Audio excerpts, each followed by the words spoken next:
Okay, I think we're ready. Good morning and welcome to the release of the Center for Public Integrity's 18th investigative study since 1990. My name is Alex Bennis and I'm the managing director of the center. Today we're making what we believe is a positive contribution to political accountability and public discourse in the United States. The Buying of the President is published by Avon Books, and we want to thank everyone there for all their help and encouragement throughout this process. In particular, we're grateful to Lisa Considine, our editor, and Gilly Halparn, who's in charge of publicity for the book. Charles Lewis is the executive director of the center, and he's the author of The Buying of the President, and he'll come up here in a moment and speak strictly about the substance of the book. Before that, let me tell you a bit about the book and the center. The Center for Public Integrity is a nonprofit, nonpartisan research organization that was opened in 1990 by a group of Americans concerned with more fully understanding ethics-related issues and distortions of the public debate. We have an advisory board of distinguished citizens from many fields and a board of directors comprised principally of distinguished journalists. The center is supported by contributions and grants primarily from foundations from which we received in 1995 82% of our funding. Earned income accounted for 14%, and individual and labor money amounted to 4%. I don't want to spend time during the news conference answering a lot of detailed questions about our funding, but I'll be available afterwards if you want to get into that. The center combines the disciplines of political science with investigative journalism to publish studies, newsletters, books, and articles about national issues. Our files are open to interested researchers in a further effort to deliver important, hard-to-get information to the attention of the American people. That is exactly what this book, The Buying of the President, is about. This project took more than a year, and more than 100 college students from American University here in Washington and from the University of Maryland helped in database research for the book. On top of that, Rachel Burstein, Karen Cooper, Jerry Dasty, Josh Feit, Joel Good, Thomas Grieving, Cheryl Henderson, Alex Knott, Vicki Lorenz, Michelle McGroarty, Jennifer O'Brien, Jennifer Sarnelli, Robert Schlesinger, Paramita Sen, Paul Waldman, and Douglas Weber worked many months intensively researching the candidates and their relationships. Rebecca Borders, George Clifford, and Margaret Ibrahim served as reporters on the book, and Meredith O'Brien helped manage the research effort and make the book readable. Amy Bohm and Diane Renzulli, as always, provided invaluable support and made our lives possible during that time. We want to give a special thanks to Reese Cleghorn and Chris Callahan, the Dean and Assistant Dean, respectively, of the University of Maryland College of Journalism, and to William Leogrand of American University's Department of Government, and to Sanford Unger, the Dean, and Professors Roseanne Robertson, Chris Simpson, and Wendy Williams of the American University School of Communications. Let me say a word about the very special Ellen Miller, Larry Makinson, and Josh Goldstein, and the Center for Responsive Politics. First, they are the best at tracking the money. Second, we could not have done this work as quickly or as well without them. We are deeply indebted to them and appreciate the grace with which they handled our many urgent requests for information. The same goes for Kent Cooper and the staff of the Public Records Room at the Federal Election Commission. Theirs is an unenviable task, and they have always treated us courteously and promptly.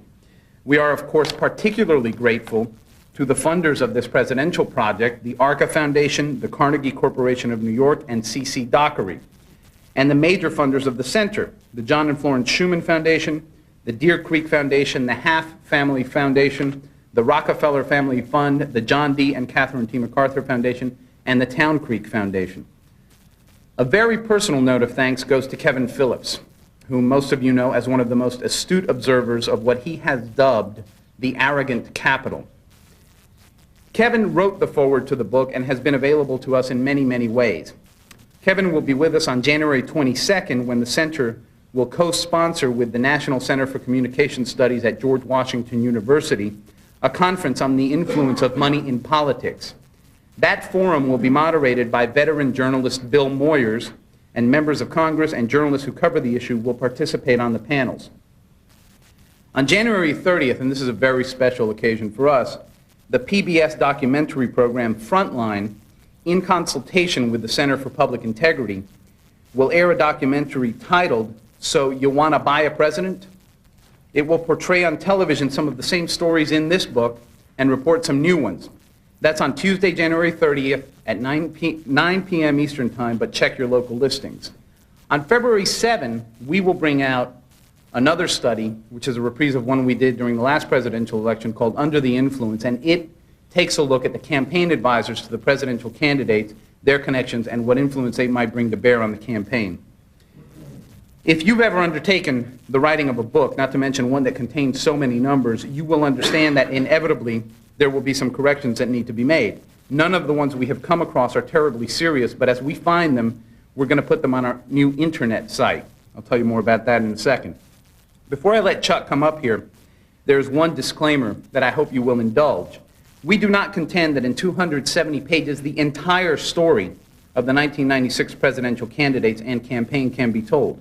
We could not, in the time and space available, follow every lead, find every relationship, or add up every number. This book, however, is a foundation on which you can build. It is an important contribution to the information available and necessary for Americans to be better able to participate in the pursuit of democracy.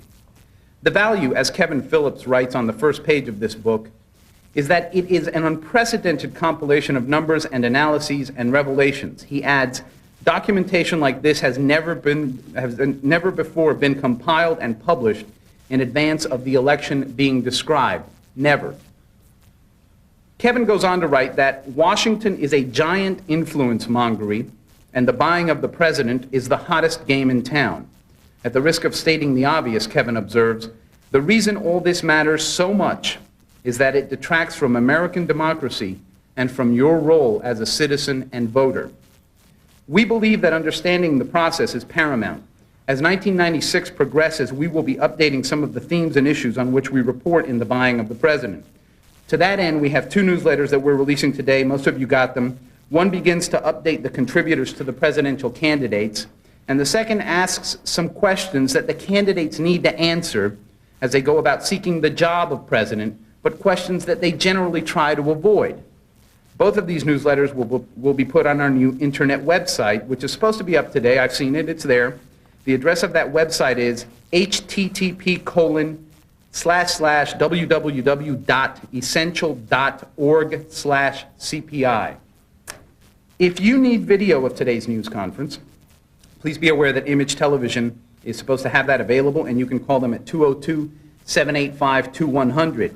If you want to order the buying of the president, you can call 800-238-0658. Charles Lewis is not only the author of this book, but he is the person without whom this book and the Center for Public Integrity could not be. I want to bring him up here now to talk to you about the buying of the president and to answer questions about the book. Again, if you have questions about something other than the book, please see me and Charles after the news conference. Chuck, as he's known around town and to his friends, is a former CBS 60 Minutes producer and a former investigative reporter with ABC News, and he is the author or co-author of 6 of the Center's reports. If you are a reporter looking for a story, Charles Lewis can be a tremendous resource. If you are a citizen who wants to hold government accountable and improve American democracy, Charles Lewis can be your best ally. Ladies and gentlemen, Charles Lewis.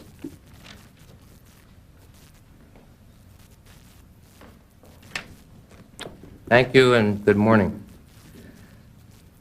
This book, The Buying of the President, begins to expose the real foundations of power in the 1996 presidential election and in our national political process. Our hope is that all of us in this country will stop living the lie of presidential campaign pap, vacuous rhetoric, advertising, and almost daily analysis of who's ahead.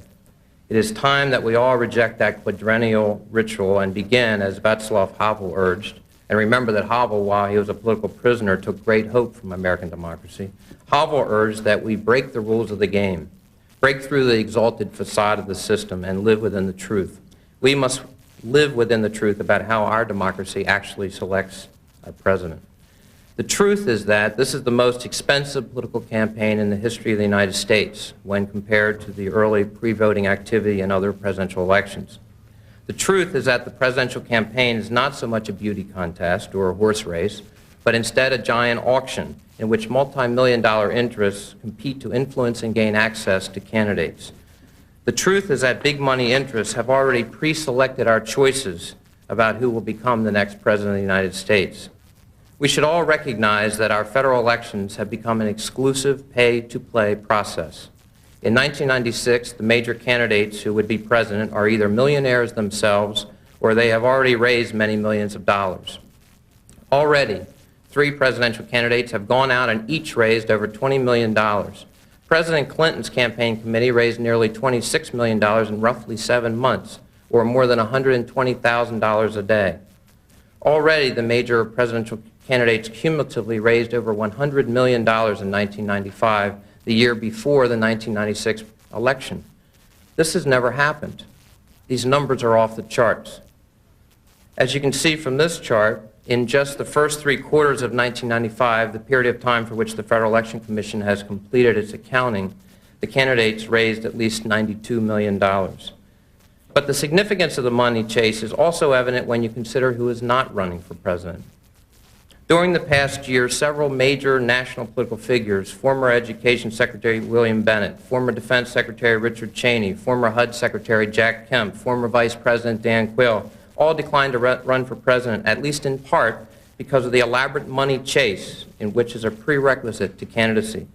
Kemp told us he was unwilling to do 200 to 250 fundraisers a year, traveling more than 80% of the time. He believes the process is too long and too expensive, and those who successfully pursue the White House necessarily must be compulsive about it.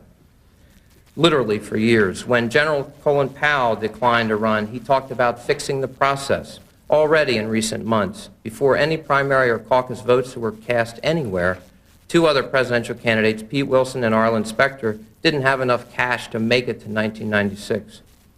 In 1996, the bar of conventional wisdom has been set very high. At least $20 million is needed to be considered a viable candidate. And in every presidential election since 1976, the candidate who has raised the most money at the end of the year preceding the election and who has been eligible for federal matching funds has become his party's nominee for the general election.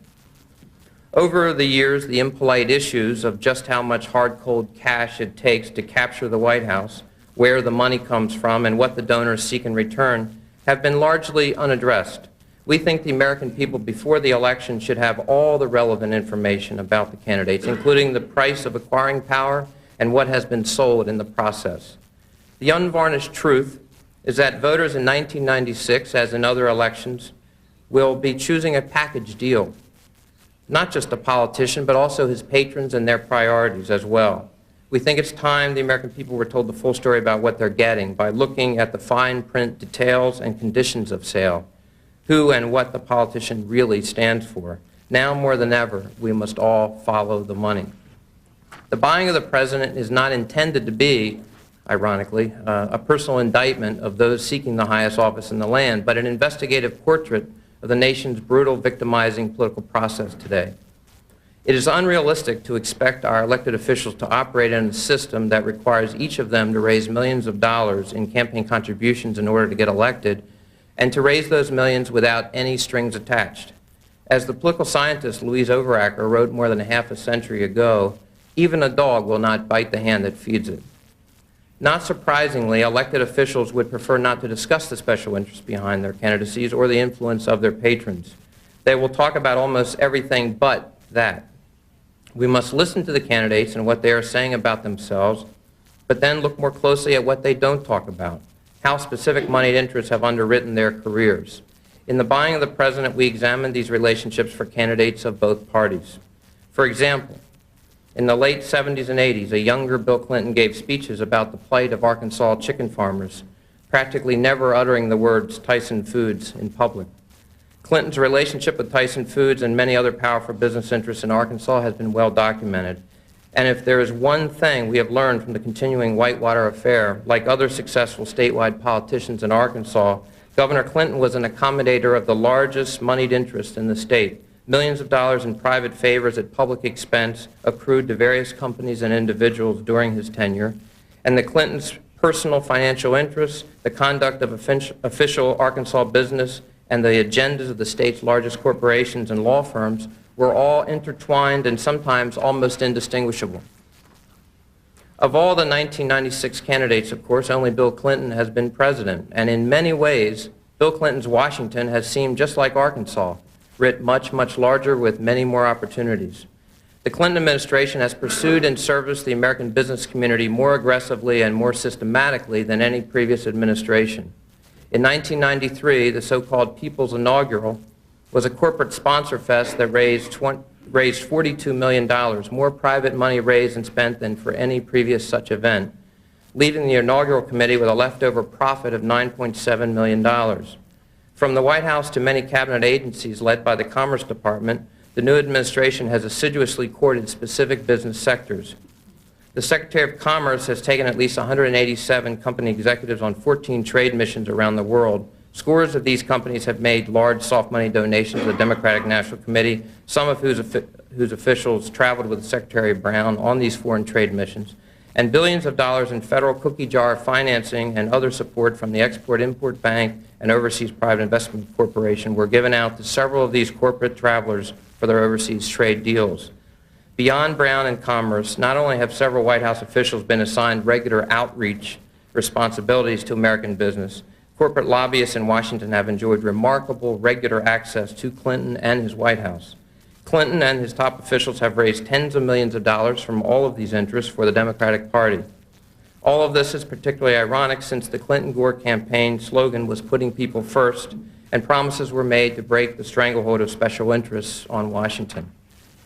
In the buying of the president, we found that Clinton's #1 career patron is Goldman Sachs, the investment banking firm in New York whose employees have given $107,000 to Clinton campaigns over the years. In 1992, then Goldman Sachs chairman Robert Rubin separately gave over $300,000 to the party and the convention in New York. Today, he is Treasury Secretary. But this Democratic president also has an unusually close relationship with another financial institution, Nations Bank. We found that after years of unsuccessfully pursuing legislation on interstate banking, which Nations Bank told its shareholders would save the company $50 million a year, the bill was passed through Congress and signed into law by President Clinton on September 29, 1994. 2 weeks later, Nations Bank extended a $3.5 million loan at a very favorable interest rate to the Democratic Party, which was desperate for cash on the eve of the November 1994 elections. Let me say a quick word about the numbers here. We are using the most conservative calculations that we can because when we list the amount contributed to each candidate, each contribution was confirmed, and that which we could not confirm was not included, of course. So you should understand that these numbers are accurate, but there is possibly more where they came from when you consider how difficult it is to trace bundled contributions, and that contributors frequently do not disclose the company for which they work. The GOP front-runner, Senator Bob Dole, is of course no stranger to special interests here in Washington. He has raised over $70 million from them over the years, from 1973 through 1995, more special interest money raised and spent than anyone running for president in 1996. This money was given to his 4 Senate campaigns, 3 presidential campaigns, his leadership political action committee, and the now defunct nonprofit organization he chaired known as the Better America Foundation. Dole's best-known patron is probably Dwayne Andreas, chairman of the Archer Daniels Midland Company. Andreas and ADM have given over $200,000 to Dole committees over the years and made ADM corporate jets available to Dole at least 35 times the past 12 years. For over a decade, Dole has also benefited from a Florida condominium purchased from Dwayne Andreas himself. In response to our inquiries, the Dole campaign told us that neither Senator Dole nor his wife knew the condo was purchased from Andreas himself. Frankly, that's strange credulity. Meanwhile, Dole has been ADM's best friend in Congress for more than 2 decades. ADM has received billions of taxpayer dollars worth of agricultural subsidies. What surprised us the most about Dole, however, is that 9 of Dole's top 10 career patrons are from outside Kansas. As we illustrate in The Buying of the President, the Ernest and Julio Gallo Winery in California is his most significant sponsor, pouring $381,000 into Dole organizations. In the Senate, Dole, on the other hand, has helped the Gallo family to save more than $100 million over the years. But no one should interpret Gallo's sweetness towards Senator Dole as sour grapes for Bill Clinton. During his career, Clinton has received $50,000 from the Gallos, making them his 5th most generous career patron. Senator Phil Gramm has said that his best friend is ready money. but he is less likely to trumpet his very close relationship to the controversial organization, the National Rifle Association. In The Buying of the President, we show that the NRA is Graham's #1 career patron. Most Americans probably don't know that the NRA has given Graham at least $442,000 since 1979, more money than to any other politician in the U.S. during that time. Since 1984, Graham has introduced, sponsored, or voted for NRA legislation 18 times. He has also solicited contributions for the NRA on NRA stationery. The NRA's 3.5 million members and organization nationwide are important to Graham's 1996 presidential hopes, and just how entwined the NRA and Graham are became clear earlier this year. Following the Oklahoma City bombing and increased media coverage of hate groups and militias, after public rebukes of the controversial organization by former President George Bush and President Bill Clinton, Graham was invited to speak at the National NRA Convention in Phoenix, and he did not utter a single word of criticism of the group. One of Graham's earliest patrons was a man named Jerry Stiles, a Texas savings and loan operator and builder. Stiles was involved with 3 failed thrifts that cost taxpayers roughly $200 million. He sought and received Senator Graham's assistance with federal S&L regulators, and subsequently was kind enough to provide $53,000 worth of free construction on Graham's Maryland vacation home. Somehow, the Senate Ethics Committee found nothing objectionable about this. Stiles, now serving time in a federal penitentiary, and Graham will not really talk about it. We have many unanswered questions about Graham's relationship with this particular patron, among others. As we investigated the candidates, we found it interesting that Dole, Graham, Clinton, and Lamar Alexander all have had advantageous business dealings with financial backers from their campaigns involving owned or rented property. Lamar Alexander is particularly interesting on another score. The Center for Public Integrity, using the vague and inadequate financial disclosure information available, did a rough net worth analysis of the various major presidential candidates in an attempt to gauge how these politicians have fared financially during their public service. One thing we noticed immediately was Alexander's remarkable propensity to pull down serious money during public service. No presidential candidate's net worth has increased more than Alexander's, whose net worth between 1978 and 1991 jumped 1,000%, 300% between 1984 and 1994. In fairness to the former Tennessee governor, it should be noted that unlike Graham, Dole, and Clinton, Alexander worked in the private sector during part of this time. Nonetheless, in The Buying of the President, we review about a dozen of Alexander's extraordinary deals. Of special note is the deal in which then-Governor Alexander turned a $1 investment opportunity into a $620,000 profit. Of further interest is the manner in which Alexander has been a professional presidential candidate since 1993, utilizing a nonprofit education organization to enhance his visibility and underwrite his travels nationwide, and receiving $295,000 a year as a lawyer in Washington super lobbyist Howard Baker's law firm. One can only imagine how much access and influence this firm and its clients will have should there be a Lamar Alexander administration in 1997. The Buying of the President contains investigative chapters about every major presidential candidate who announced his campaign prior to September 15, 1995. As a result, there is no candidate chapter for Steve Forbes. Forbes, as we all know, is a multimillionaire and has reportedly already spent $12 to $15 million in New Hampshire and Iowa, and is centering his campaign on a proposal for a flat tax. We have no position about the wisdom of such a proposal, but we do believe a candidate should disclose how his own policies would affect him. To date, Forbes will not release his tax returns, nor have he or his campaign issued specific information about exactly how much money he would save from this flat tax proposal.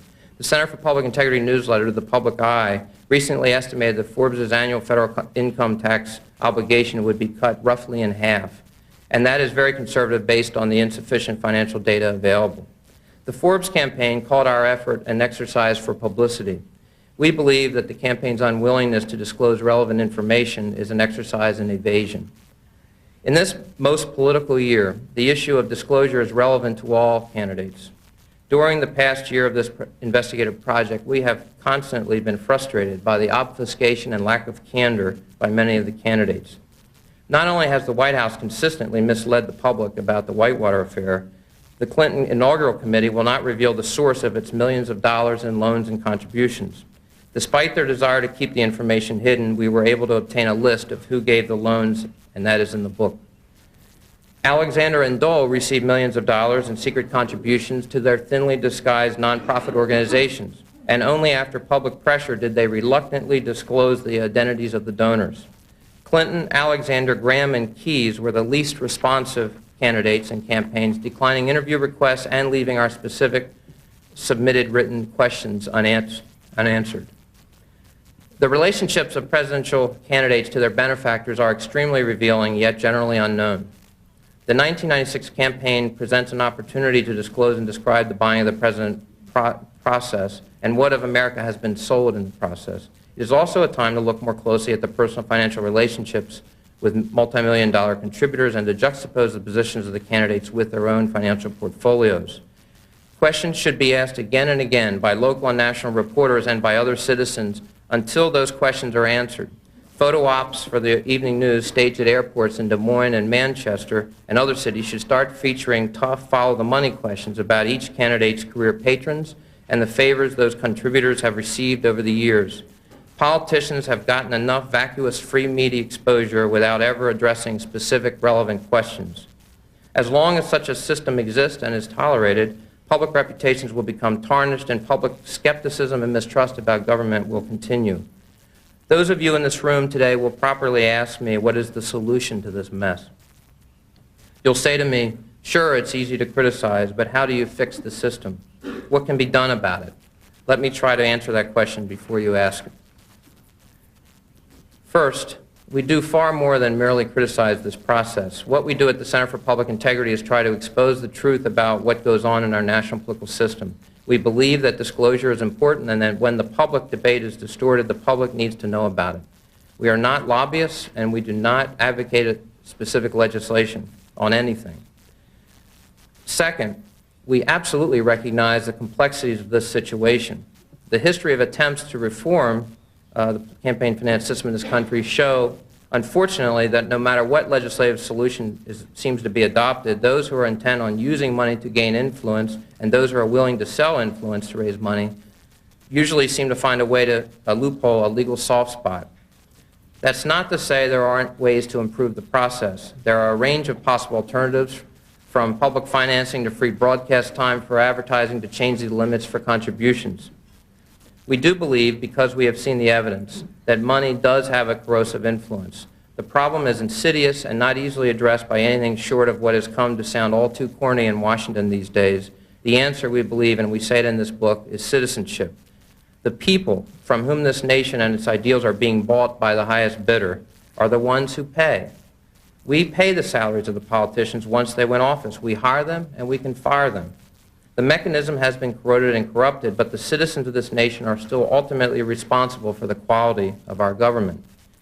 In the most general sense, the synergy of the investigative profiles in the buying of the president reveals a grim, extraordinarily compromising political process. There is an entirely legal, corrupt, mercenary culture full of nuance and subtlety in which ultimately all participants in the money chase become tainted. We are all allowing our government of the people, by the people, and for the people to be led by someone initially chosen by only some of the people, narrow vested interests with a direct financial stake in specific government policies and decisions. We, the people, have become a mere afterthought of those whom we have put in office, a prop in our own play. Abraham Lincoln once said, "I am a firm believer in the people. If given the truth, they can be depended upon to meet any national crisis. The great point is to bring them the real facts." That is what we have tried to do here today.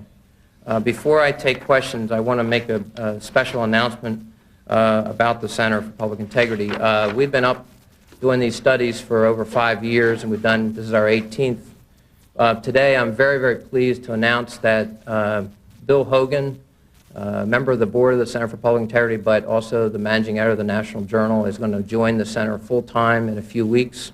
Bill is an award-winning investigative journalist of 10 or 15 to 20 years, but on top of that, he also was the first editor in the United States to commission a long investigative article about BCCI, among other many things. And it is part of the general growth of our organization. I just want to make sure everyone knew that this is happening, and we're very excited. Anyway, I'm ready for questions. Yeah. Can you talk about the Gallo relationship with Senator Dole, and specifically, what do you think is wrong with the relationship? Can you say where you're from before you ask the question, please? Sure. I'm with CNN. Sure. Well, the relationship between Gallo and Dole goes back several years. Dole not only has been Senate Majority Leader and a senior member of the Finance Committee in the Senate, but also there was a tax bill in the '86 involving an inheritance tax that the Gallo family was interested in that would bring them over $100 million. Dole was involved in the conference report and actually was the one who dubbed the amendment the Gallo Amendment. He has helped them in other ways. There are other freedom of information that we got of letters to certain federal agencies urging policies that would benefit Gallo specifically as a company. They are the largest patron. Dole's usual response when he's asked about ADM and other companies is that, well, I'm from Kansas, what do you expect? These are my constituents. It's a little harder to do it about a winery in California. Why is he taking all this money? I think what's wrong with it, it gives the impression that legislation is bought and sold, to be perfectly blunt.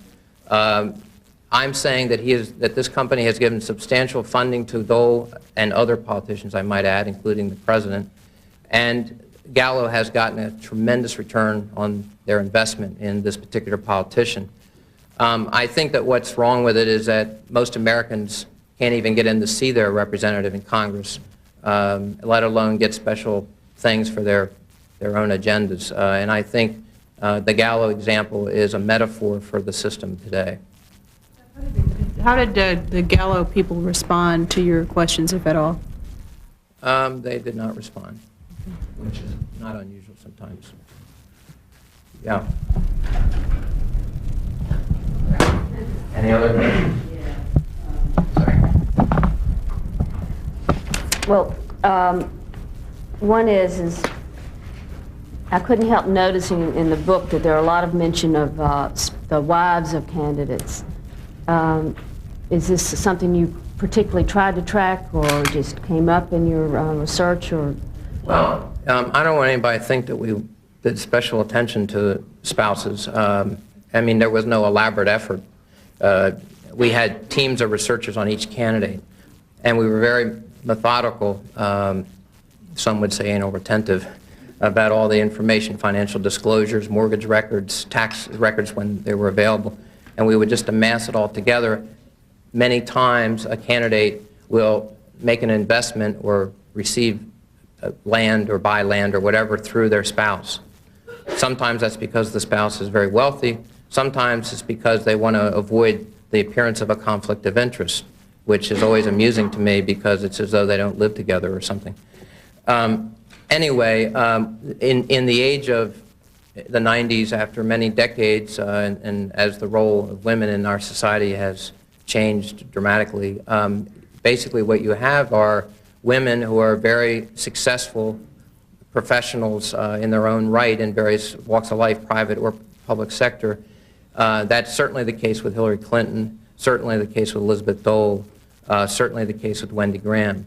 All of them have their own interests. Wendy Graham was a regulator of commodities in this country, and we go into that in some detail in terms of what she did at the agency that she chaired at the same time that her husband was the senator receiving money from some of these commodities. And there are some interesting intertwinings of interests, I guess you'd say, and it's fair to look at it. This all involves money, it all involves public policy, and as political life has changed in the recent decades and spouses are being utilized increasingly, it is also then fair game to also look at these relationships. And so in that sense, that's what we did. It would appear from some of your descriptions of, for example, the Wendy Graham case, that in fact special interests are using these wives as an opportunity to give money to their powerful husbands in a legal fashion. Is that what's happening? This is always very tricky because, as you know, the lobbyists won't talk for the record. Wendy Graham will just say that she enjoyed her government service. And it's very hard to get anybody to give a straight answer about anything in this town in general. Let's be blunt for a moment. Lawyers and lobbyists in this town are not stupid. They know where legislators live. They know about their spouses. They know approximately how wealthy they are and what their net worth is. They know what their interests are. They go hunting with certain legislators. I mean, the name of the game for these folks is to get close to them, to gain access in any way possible. Should we assume for a moment that they don't recognize that some of these political figures have very successful spouses and that one way might be to go through the spouse?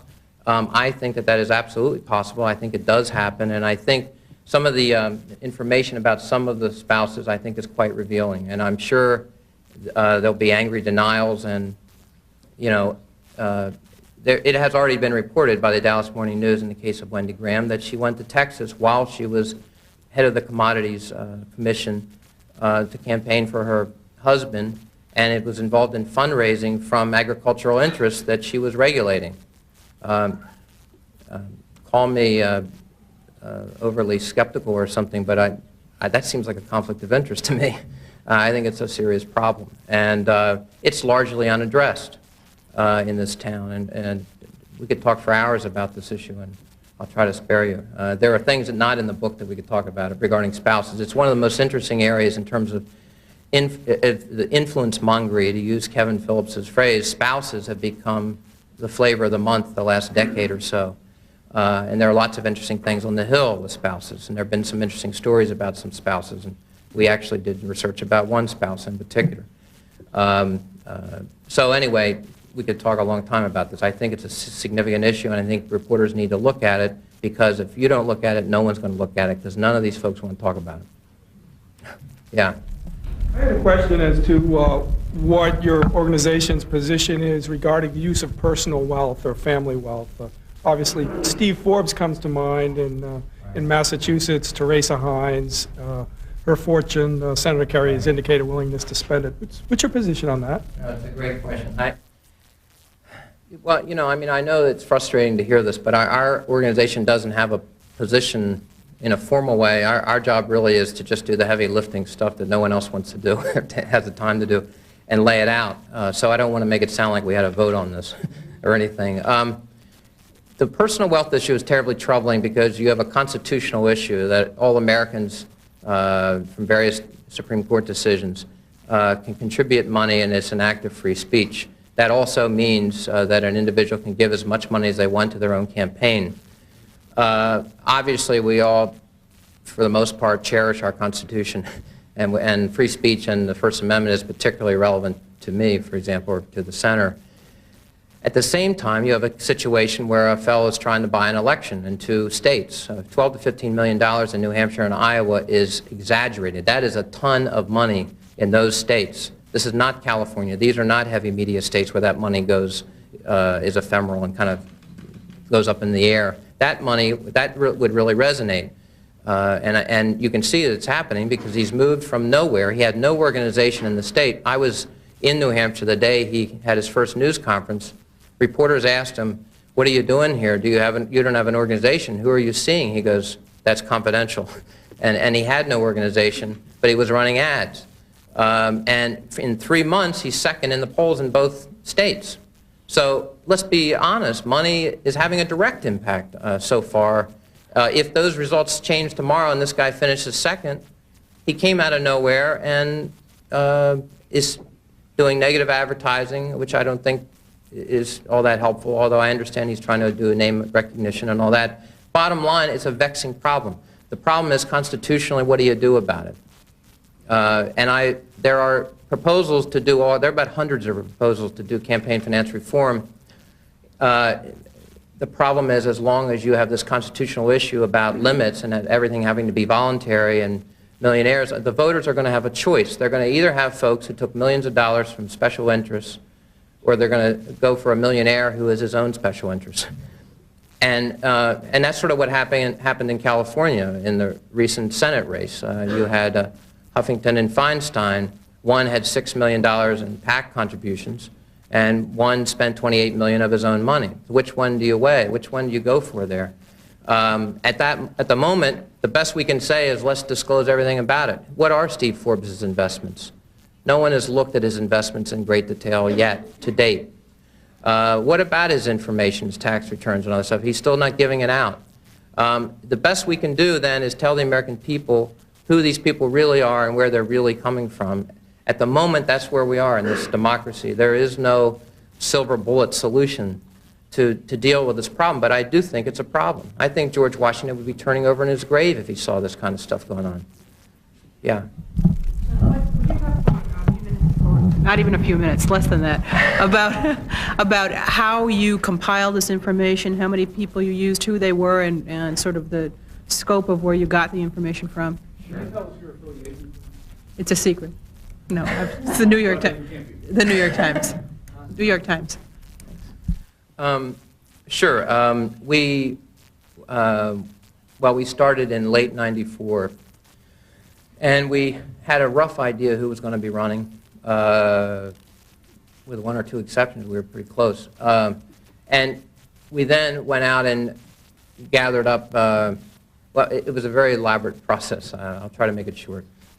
We did secondary sources, thousands and thousands of secondary sources. The 103 database researchers at American and Maryland were doing, their role was to cut through the forest and really see what was there, the full parameter of their record and their backgrounds, as much as we could find it. Articles in relatively obscure journals or newsletters and things that we wouldn't ordinarily see. Then we did a primary source collection, everything from financial disclosure forms, and as you may know in this town, they're destroyed after 5 years or unavailable. We got them for many of these guys for 10 and 15 years, and it's on the internet starting today from the center. But we gathered this information up to see the patterns of buying and selling assets and all that kind of stuff. We then went and looked at financial disclosures. Well, FEC and the House and Senate have them. Then we went and looked at FEC records. We got computer disks with hundreds and hundreds of thousands of contributions over a 20-plus year period. And the Center for Responsive Politics also had that material, which they had broken into over 200 in business and labor and other interest group sectors. And then we began to scan it for the largest patrons of that, for each of the politicians. We began to see, in other words, who their best friends were. We used state records occasionally when we could. I must tell you, if we complain occasionally about records in this town, and I do almost every day, state records are a disaster. We called Arkansas, and someone in the Secretary of State's office told us to call Betsy Wright if we wanted the election returns for Bill Clinton. I mean, that's what we're dealing with. In Tennessee, we had a similar problem with some of their records, and we actually got Lamar Alexander's contributions in '78 and '82 and poured over for weeks. So anyway, this was all the record stuff. Now the other thing was mortgage records. There are mortgage records of condominiums in Hilton Head, and some records that we were gathered up about this Andreas condo down in Florida with Dole, and we got some of that kind of stuff we tried to gather up. A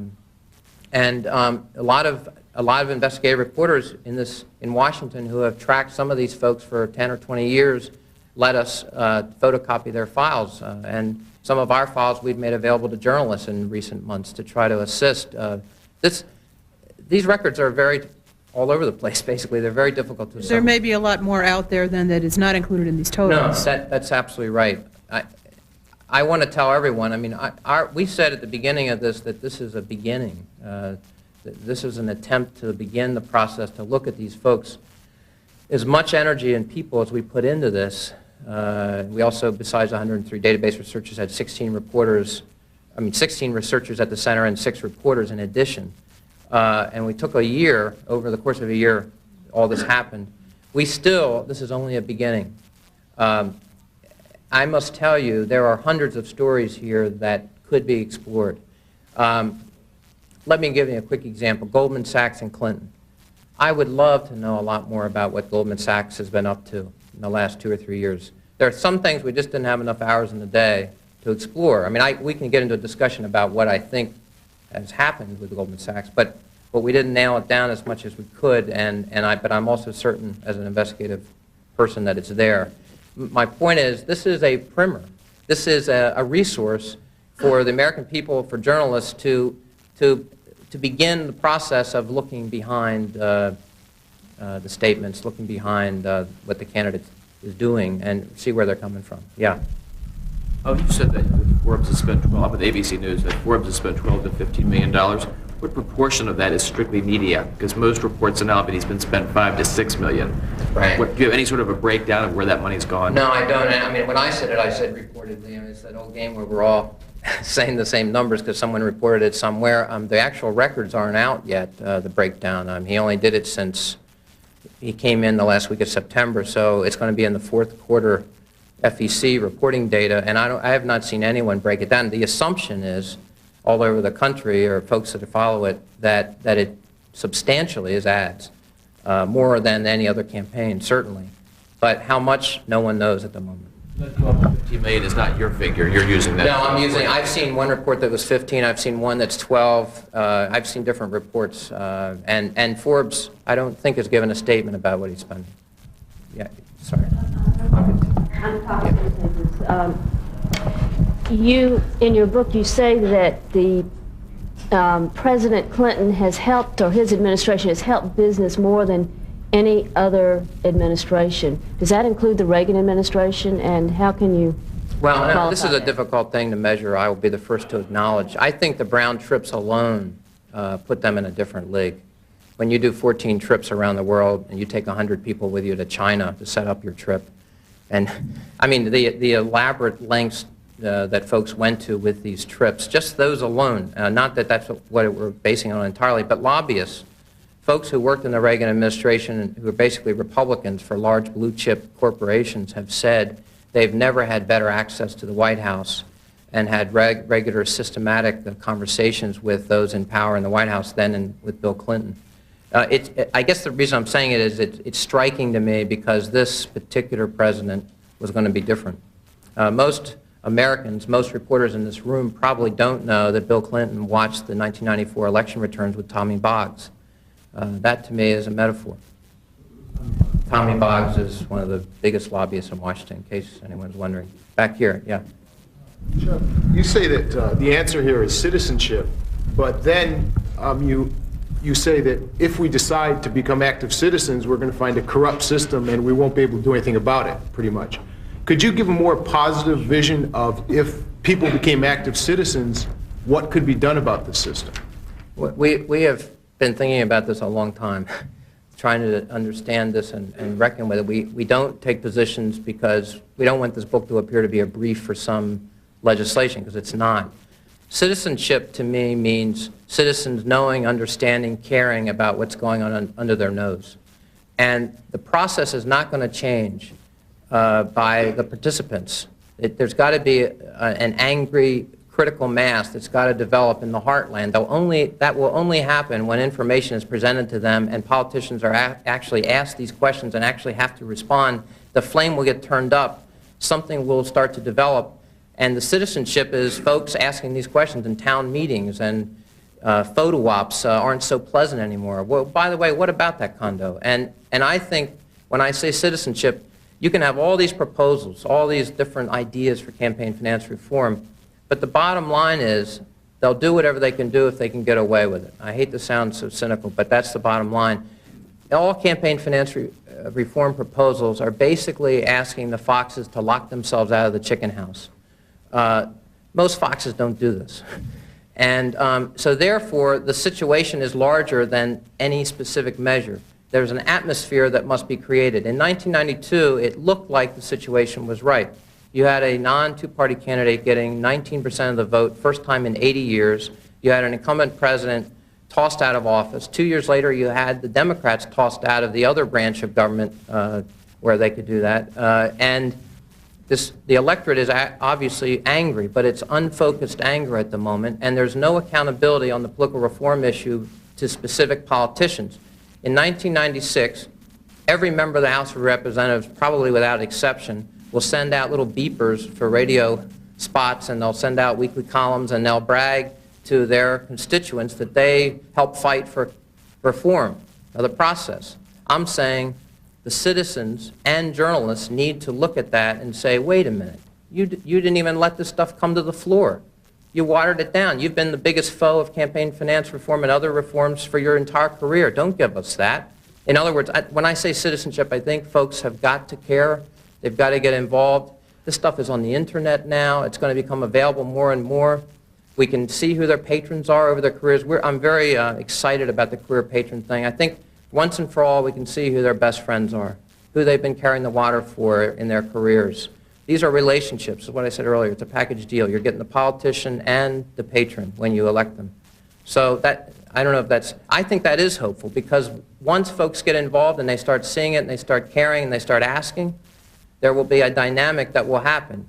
I don't know how long it'll take, but I'm telling you, it's got to happen. Because right now the process and this democracy have been stolen, and someone better start dealing with it. Yeah. From the Washington Post, on the question of Steve Forbes and his tax returns, he argues that if his motive in promoting the flat tax were to save money, he could have saved a lot more money by not spending however many millions of dollars he has in the race. Can you say why you don't find that an adequate response? Yeah, well, first of all, Steve Forbes is not running just for himself.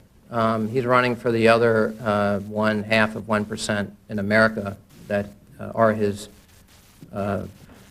brethren, I guess you'd say, in terms of his class. I hate to say it that way, but that's what we're talking about. Bottom line, the other thing is the amount of money he would save over 10, 20, 30, 40 years is a lot of money. I'm not saying that look, all I'm saying is if he says a proposal, we have a right to know how it benefits him or affects him. There are some people in this race. Senator Lugar of Indiana is against agriculture subsidies. He's from a farm state. That's a case where the guy is actually, interestingly, sometimes it looks like going against his own interest. I'm saying bottom line, in this country we need to know the information. And for someone to come absolutely out of nowhere, run for president, spend $10 to $15 million for an idea that very few economists think makes sense, no matter what their partisan background, the public has a right to know a little bit more about what's going on here. And if it's such a silly little amount of money, then why doesn't he release his tax returns? Yeah. I'm with the Dallas Morning News. I understand the question about Forbes and his tax returns, but do you think it would be a good idea for all the candidates to release their tax returns? Others haven't as well, and we really know very sketchy ideas about what they hold. Right. I think Clinton may have over the last few years, but you're right. I'm one of these people that loves disclosure, thinks that you could not have enough disclosure. I'm sorry, if you're a public servant and you're dealing with trillion-dollar budgets that affect all of our futures and people in countries around the world, we need to know who you are and what you're up to and what your background is. I'm sorry. So yeah, tax returns should be released. Financial disclosure should be released. In Congress, we should see financial disclosures every couple of months instead of once a year. I mean, disclosure in this town is ridiculous. It could be so much better. Disclosure in terms of election returns in the country. Why is it these things out in the states are on paper? This is unbelievable to me. We're doing a lot of research in one particular state, and these things are on paper. The legislators have laptops that they voted themselves, but they file their returns by hand so no one can read them or even laser scan them. So this information is inaccessible, and I don't think it's always coincidental. Legislatures can vote access to this information. They're choosing not to in the states. Bottom line is we do need disclosure across the board, and on all these guys should release their tax returns. If they become president, they especially should release their tax returns, but I think all candidates should. And I think the other thing that drives me up the wall, frankly, while we're on the subject, are these disclosure limits. Why do we get a range from $250,000 to $1 million is their investment? What does that tell us? Not much, or over $1 million. It could be $30 million, or it could be $1.2 million. I mean, come on. These ranges were written by politicians about themselves for the public to see. It's ludicrous. We need to turn the flame up. We need to learn more about what these guys are doing, and we need to start seeing what's going on here. And I think right now it's abysmal. Yeah. I was wondering if you could talk about specific relationships between lobbyists for some of these big contributors and their efforts to block campaign finance reform. Sure. I mean, we have to look at lobbyists for a moment. The dirty little secret that is largely unaddressed in this town is that law firms and lobbyists are generally the bagmen for money. When a congressman raises hundreds of thousands of dollars for his next race, it's a good bet that there's a lobbyist or a law firm downtown that did it for him. In fact, there's also a good bet that the person doing it used to work on his staff. There's just this sort of little interplay of interests around town. Then it's very unlikely then that they're going to call for reform, because the way they get in the door, most lobbyists get in the door because of the access. And they get the access because they raise the money that is the political lifeline of these politicians. That's how the system works in this town. I've had lobbyists tell me discreetly that they get extra money in their salary and they send checks out, and it's understood that their job is to give money in their firm. And they hate it, and in fact they fear it may be illegal. I think that there is no better example that I can cite about the relationship of lobbyists to thwarting reform and actually committing all kinds of influence peddling outrages are the Packwood Diaries. When you have 4 lobbyists that the senator asked to help get his ex-wife a job, it's a good bet those 4 individuals probably are not big proponents of campaign finance reform, because they probably wouldn't get in the door to see these guys, or it would be a lot harder. They'd have to be like the average person and write a letter and see them on election day at some factory gate. There are specific names in the book. There are lobbyists for both parties that are well known in town here. Most of them are silent on campaign finance reform. They're not famous for speaking about it at all.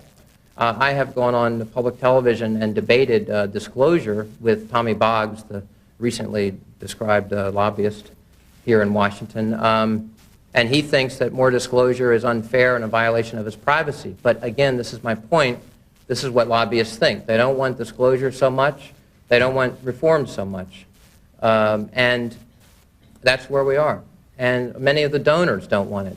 When Bob Dole had the Better America Foundation, he had brochures that was sent out. He was the chairman of this. 4 of the 5 pictures in the front office had Bob's face in the pictures. But it was an educational organization that had nothing to do with this campaign, of course. In the brochure that was sent for Better America Foundation, it said, don't worry, when you give this money, your anonymity is assured. We will not release your names to the public. So this is an inside game. The contributors, the lobbyists, the politicians, they're all on the same team here in terms of the game and how it's played and the public knowing more about it.